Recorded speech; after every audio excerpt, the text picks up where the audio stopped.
Em nossa primeira aula, nós falamos a respeito dos possíveis confrontos entre ciência e Bíblia, ou seja, entre o conhecimento científico e o conhecimento bíblico.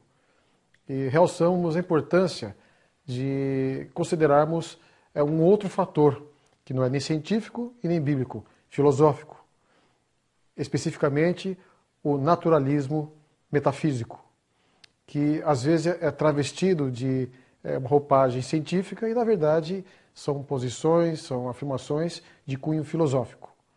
E quando realmente essas afirmações são utilizadas em nome da ciência, nós temos que admitir que o resultado seria um conhecimento ou um pseudo-conhecimento científico.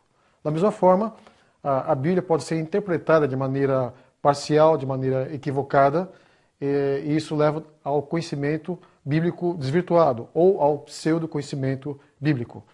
E fizemos os possíveis confrontos, né?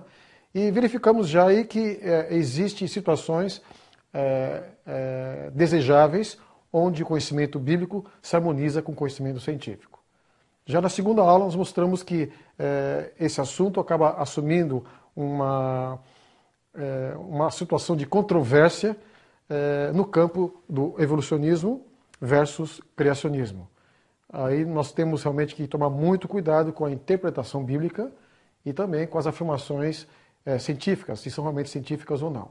Então, dando continuidade a esse tema, nós vamos tentar recapitular alguma coisa e unimos a primeira aula com a segunda, com mais algumas informações para deixar esse assunto bastante claro, e eu acho que é fundamental para que, ao nos defrontarmos com essa controvérsia, temos posições corretas, isentas e honestas. Muito bem, como introdução, eu volto a utilizar a figura do Ernest Mayr, esse grande evolucionista, respeitado no mundo inteiro, e que dedicou boa parte da sua vida, pelo menos 80 anos, ao estudo do evolucionismo, especialmente no campo da biologia. E fundamentado, então, no seu livro Biologia, Ciência Única, foi o último livro lançado por esse cientista. A contribuição dele, para mim, mais expressiva é quando ele procura definir aquilo que ele chama de filosofia da biologia. Então, na filosofia da biologia, nós, da visão evolucionista, inspirado em Mayr, nós podemos construir o seguinte diagrama. Nós temos, então, aqui a biologia funcional, que pertence ao campo das ciências naturais. Aqui, em verde, biologia histórica, onde são utilizados cenários imaginários ou narrativas hipotéticas. E aqui percebam a cor, aqui na parte central, né? Um marrom, que é uma mistura das duas cores. Ou seja, aqui eu trabalho com os dois conhecimentos, o conhecimento filosófico e o conhecimento científico.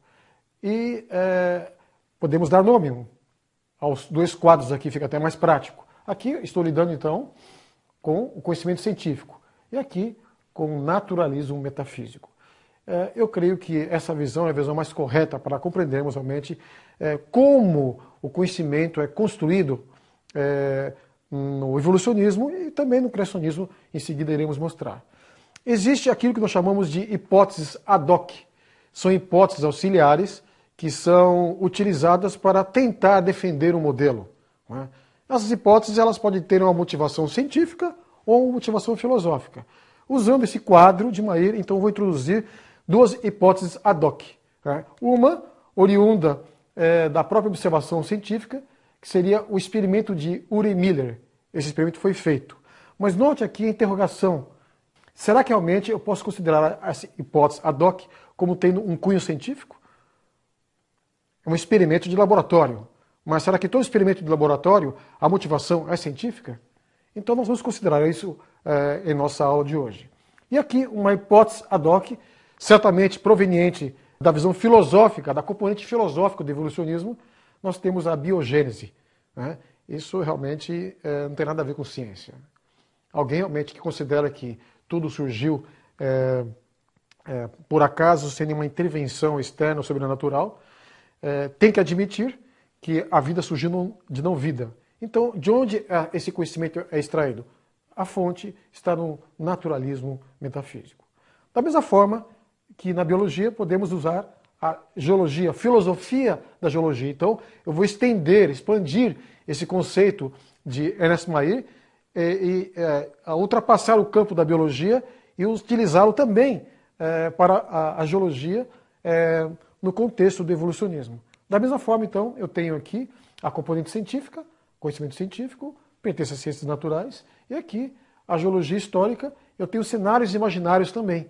Cenários que não existem hoje, que se imagina que ocorreram no passado. Não é? E também duas hipóteses ad hoc para exemplificar. Uma delas, partindo da geologia funcional, ou seja, eu encontro alguns elementos radioativos nas rochas e eu procuro utilizar as proporções do elemento original, o derivado, os derivados, para realmente calcular aquilo que se chama geocronologia padrão, ou seja, as idades geológicas, milhões de anos. Será que realmente essa geocronologia padrão ela é consistente, ela é exata, ela funciona? Nós vamos comentar isso ainda hoje, né, em nossa aula. Bem, agora uma hipótese ad hoc proveniente da componente filosófica do evolucionismo, nós temos o uniformitarismo, enunciado inicialmente por James Hutton, depois Charles Lyell, e nós vimos hoje que o uniformitarismo, já comentamos isso na primeira aula, né, está realmente bastante contestado, tendo em vista a incidência cada vez maior de evidências na coluna geológica de que realmente ocorreram muitas catástrofes, incidências de catástrofes ao longo da história geológica de nosso planeta. Né? Então, aqui eu tenho um esquema da história natural, especificamente da geologia, na visão evolucionista, inspirado realmente no contexto filosófico e científico exposto por Mayr. Né?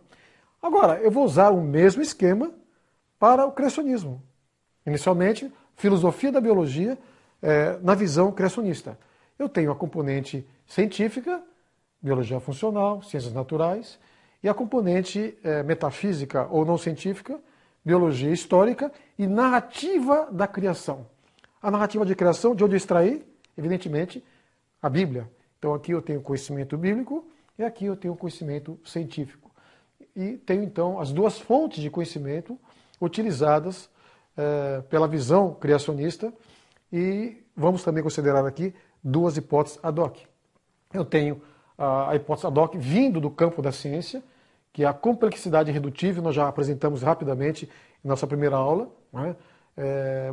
Isso realmente, vamos repetir, é uma evidência forte de que vários sistemas, vários organismos observados na natureza, eles não podem ter surgido passo a passo. Ou teriam surgido prontos, acabados, completos, ou jamais teriam existido.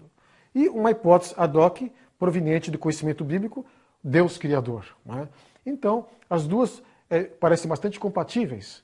E nós vemos aqui uma harmonia entre o conhecimento bíblico e o conhecimento científico. Vamos então, agora, no campo da geologia, na visão criacionista, o mesmo esquema, conhecimento científico, a geologia funcional, e a geologia histórica, narrativa do dilúvio, extraída, realmente, essa narrativa do texto bíblico, Gênesis capítulos 6, 7 e 8. E vamos verificar realmente que ocorre uma harmonia muito interessante. Como geólogo, eu posso afirmar que essa harmonia é tão fantástica que as nossas 5 últimas aulas serão dedicadas realmente a esse tema. E nós vamos encontrar muitas evidências na natureza que confirmam que houve uma catástrofe geológica de proporções globais na história de nosso planeta. As hipóteses ad hoc, podemos mencionar dentre muitas, nós temos aqui a formação Santana, que é uma formação geológica que ocorre na parte nordeste de nosso país, do Brasil, e essa formação Santana, ela realmente nos fornece dados impressionantes. São fósseis muito bem preservados que podem ser encontrados nessa formação e que são evidências inequívocas de uma catástrofe.